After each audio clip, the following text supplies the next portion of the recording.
बिस्मिल्लाहिर्रहमानिर्रहीम अस्सलामुअलैकुम। यानी घर का डॉक्टर में खुश आमदीद कहता हूँ। आज की मेरी इस वीडियो का मौजू है एक मशहूर बीमारी हेपाटाइटिस, जिसका आजकल बहुत ही चर्चा और ये बीमारी बहुत से अफराद में अपने पंजे पूरी दुनिया पर फैला रही है। इसकी कितनी अक़साम हैं, कौन कौन सी अलामत हैं और किन एहतियातों से आप इस बीमारी से बच सकते हैं। चलिए नाज़रीन, शुरू करते हैं आज की वीडियो। नाज़रीन, हेपाटाइटिस की अक़साम, अलामात और एहतियात। हेपाटाइटिस की बीमारी जिगर की सोजिश की वजह से होती है। आमतौर पर ये वायरल इन्फेक्शन की वजह से होता है, लेकिन इसकी और भी कई वजूहात हो सकती हैं। सबसे पहले हम बात करते हैं हेपाटाइटिस की अक़साम। नाज़रीन, हेपाटाइटिस की 5 अक़साम हैं जो मुख्तलिफ वायरस की वजह से होती हैं, यानी hepatitis A, B, C, D और ई। हेपाटाइटिस ए कम अरसे के लिए होता है, जबकि बी और सी और डी ज़्यादा अरसे तक रहने वाला मर्ज़ है। हेपाटाइटिस ई भी कम अरसे के लिए होता है, लेकिन आमतौर पर हामला ख़वातीन के लिए ये ख़तरनाक साबित हो सकता है। तो सबसे पहले हम बात करते हैं हेपाटाइटिस ए की। हेपाटाइटिस ए वायरस की वजह से होता है और ये वायरस गंदे पानी में पाया जाता है। ख़ास तौर पर गटर के पानी में इस वायरस की अफज़ाइश ज़्यादा होती है। दूसरे नंबर पे है hepatitis B. Hepatitis B infection ज़्यादा शख्स के जिस्म के मादे से मुंतकिल होता है, जैसे इंजेक्शन के ज़रिए, जिनसी ताल्लुक़ के ज़रिए या मुतासरा शख्स का रेज़र इस्तेमाल करने से भी लग सकता है। Hepatitis C. ये हेपाटाइटिस सी वायरस से लगता है। ये भी मरीज़ के जिस्म के मादे से इंजेक्शन या जिनसी ताल्लुक़ के ज़रिए मुंतकिल होता है। बात करते हैं हेपाटाइटिस डी की। इसे डेल्टा हेपाटाइटिस भी कहा जाता है।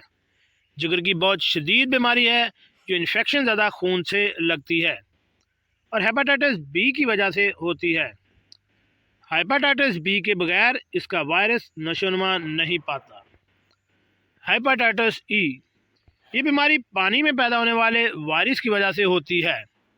ऐसे इलाके जहाँ सफाई का नाकस निज़ाम होता है और पीने के लिए गंदा पानी सप्लाई होता है में इस वायरस की नशोनुमा का ख़तरा ज़्यादा होता है।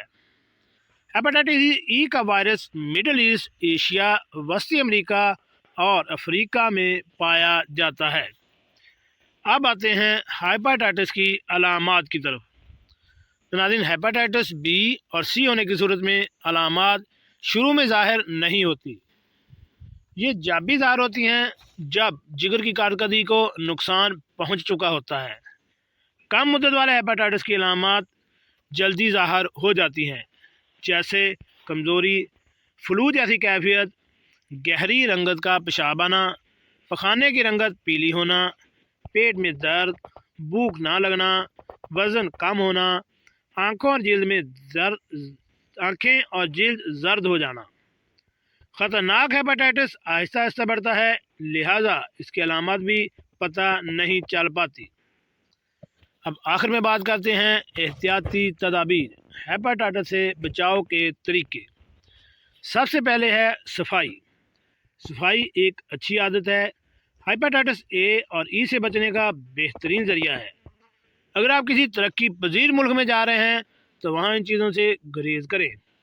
पीने का आम पानी, बर्फ़, कच्चा या आधा पका हुआ सी फूड, कच्चे फल और सब्जियाँ।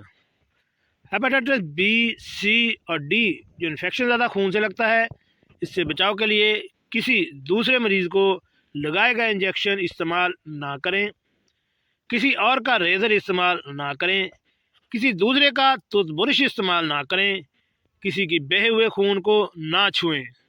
शेक उड़ाते वक्त हेयर ड्रेसर से हमेशा नया ब्लेड इस्तेमाल करें।